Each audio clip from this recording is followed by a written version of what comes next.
எபேசு சபை அன்பு குறைந்த சபை. எபேசு சபையின் காலம் கிறிஸ்துவுக்கு பின் கிபி 30 முதல் 80 வரை.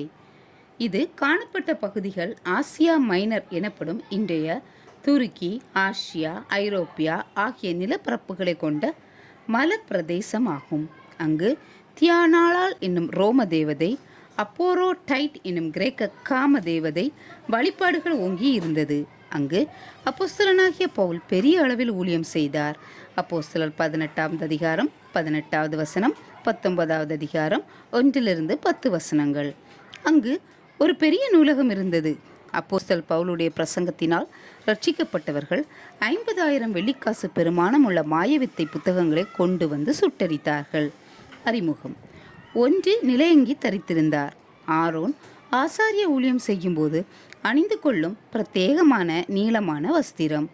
உயிர்த்தெழுந்த கிறிஸ்துவின் பாடுகள் அனைத்தும் இப்பொழுதும் மகிமையாகவும் பரிசுத்தத்தின் பூர்ணத்தையும் காட்டுகிறது. 2 பொற்கச்சை. கிறிஸ்துவின் ராஜரீக மேன்மையையும் உலகை நியாயம் தீர்க்கும் அதிகாரத்தையும் குறிக்கிறது. தானியேல் 10ஆம் அதிகாரம் 5-6. தம் பிள்ளைகளை போதித்து பேணுகின்ற கர்த்தராகிய இயேசு தம் சபையை போதித்து ஆதரிப்பதில் எப்பொழுதும் ஈடுபட்டிருக்கின்றார். 3 மனுஷகுமாரனுக்கு ஒப்பானவராக. தானியேல் கிறிஸ்துவின் 2ஆம் வருகையை விவரிக்கும் போது மனுஷகுமாரனுடைய சாயலாக ஒருவர் வானத்திலிருந்து மேகங்களுடனே வந்தார் என்று எழுதியிருந்தார்.